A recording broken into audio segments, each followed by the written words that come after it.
तो चलिए hybridisation chart हम डिस्कस कर लेते हैं। जैसा कि मैंने हाइब्रिडाइजेशन बताया था कि हाइब्रिडाइजेशन एक मॉलिक्यूल के शेप और स्ट्रक्चर को डिसाइड करता है। सेंट्रल एटम में कितने सिग्मा कितने पाई बॉन्ड है, इसके बेसिस पर ये डिसाइड होता है कि मॉलिक्यूल का शेप या स्ट्रक्चर कैसा होगा। तो यहाँ पर सिग्मा प्लस लोन पेयर का सम ये डिसाइड करता है, एक सेंट्रल एटम के सिग्मा लोन पेयर का सम ये डिसाइड करता है कि मॉलिक्यूल का स्ट्रक्चर या शेप क्या होगा। और स्ट्रक्चर शेप निकालने के लिए हमें हाइब्रिडाइजेशन चार्ट बनाना पड़ेगा। अब हाइब्रिडाइजेशन चार्ट में सबसे पहले सेंट्रल एटम, ये सेंट्रल एटम की बात कर रहे हैं, तो सेंट्रल एटम में सिग्मा प्लस लोन पेयर का सम अगर 2 है तो हाइब्रिडाइजेशन होगी sp, और ऐसा मॉलिक्यूल होता है लीनियर और उसका बॉन्ड एंगल होगा 180 डिग्री। वैसे ही सिग्मा प्लस लोन पेयर का सम अगर 3 है तो हाइब्रिडाइजेशन होगी sp2, शेप होगा ट्रायगोनल प्लेनर और बॉन्ड एंगल होगा 120 डिग्री।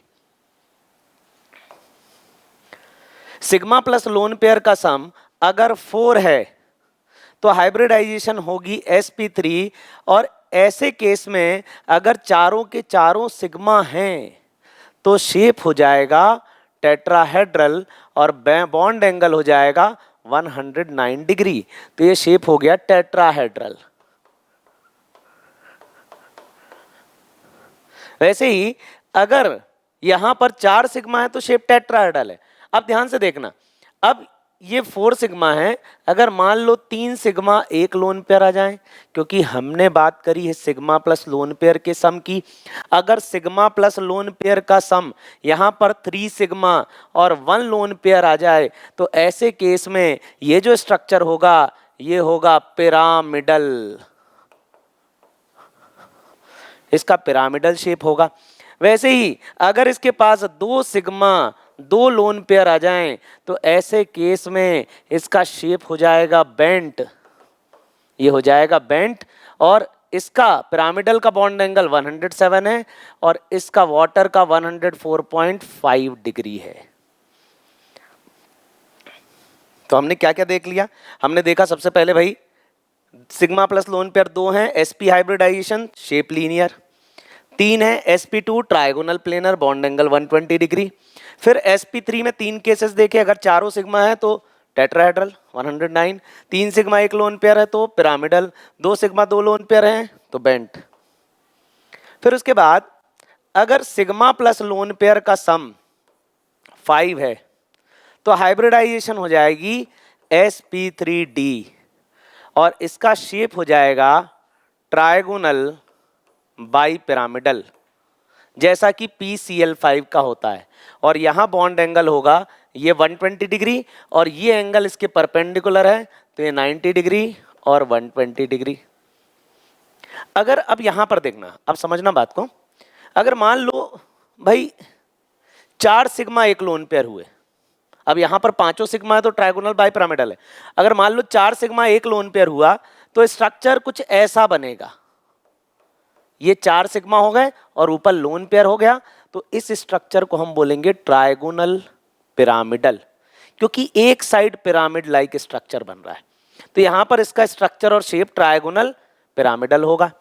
अब अगर मान लो ऐसा हुआ कि 3 सिग्मा और 2 लोन पेयर हुए तो इस केस में स्ट्रक्चर क्या हो जाएगा?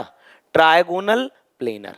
हाइब्रिडाइजेशन sp3d ही होगी, क्योंकि सिग्मा प्लस लोन पेयर यहां पर 5 है, सिग्मा प्लस लोन पेयर यहां पर 5 है, ये ट्राइगोनल पिरामिडल है, ये ट्राइगोनल प्लेनर है।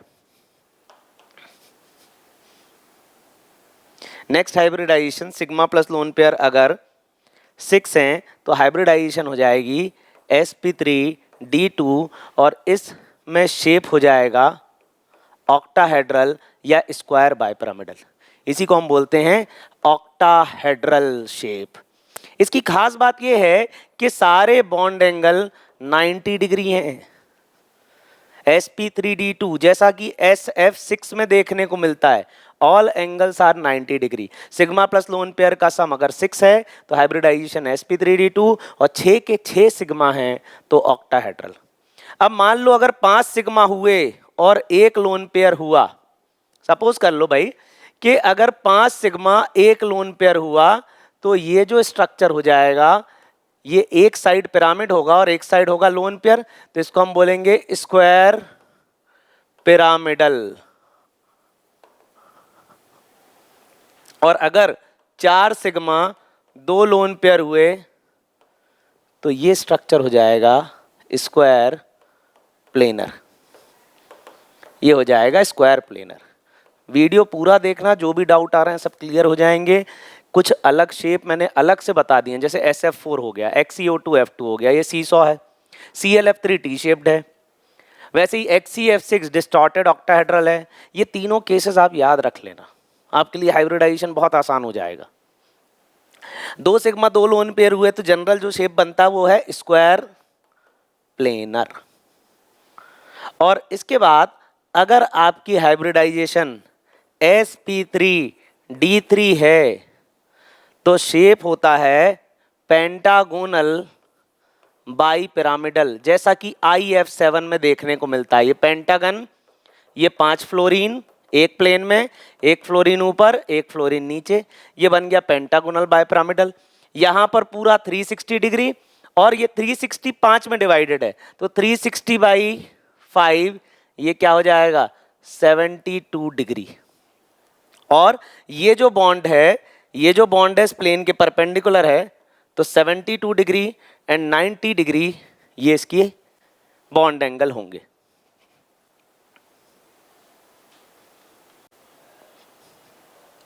अब कुछ स्पेशल केसेस देख लेते हैं इसके। अब जैसे टी शेप्ड स्ट्रक्चर, तो आपको याद रखना है ClF3 इंटर हेलोजन कंपाउंड है, क्लोरीन और 3, जैसे BrF3 इंटर हेलोजन कंपाउंड है, 2 हेलोजन के बीच बना है, तो ClF3 का शेप क्या होगा, ये ClF3 और यहाँ ये 2 लोन पेयर, तो 2 लोन पेयर और 3 बॉन्ड है, ClF3 और यहाँ पर क्या बनेगा T बनेगा, तो ये हो गए टी शेप्ड। ClF3 BrF3 ये सब टी शेप्ड है।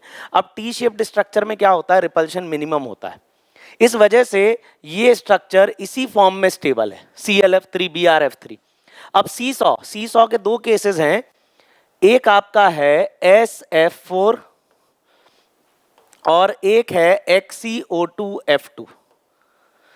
अब सीसॉ स्ट्रक्चर कैसा होता है, जैसे SF4 के लिए मैं बनाऊं 1 2 3 एंड 4, ये 4 फ्लोरीन हो गए और फिर यहां पर हो जाएगा एक लोन पेयर।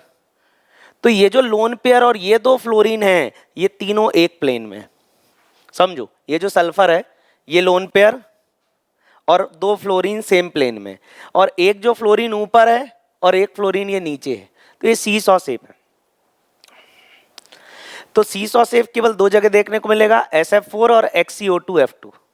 XeO2F2 की हम बात करें तो Xe डबल बॉन्ड हो और fluorine fluorine and lone pair, ये भी सीसॉ है। डिस्टॉर्टेड ऑक्टाहेड्रल केवल देखने को मिलता है XeF6 में, और डिस्टॉर्टेड सबसे पहले तो बनाओ जेनॉन के हमने 4 फ्लोरीन बना दिए, 5वां ये, और जो 6वां फ्लोरीन है वो थोड़ा सा टिल्टेड है और थोड़ा सा बिगड़ा हुआ ऑक्टाहेड्रल है। क्यों? क्योंकि ये जो लोन पेयर है बॉन्ड पेयर को धक्का दे रहा है, तो यहाँ पर लोन पेयर बॉन्ड पेयर को धक्का दे रहा है, इसलिए ऑक्टाहेड्रल बिगड़ गया है और इसलिए इसको कहा गया डिस्टॉर्टेड ऑक्टाहेड्रल।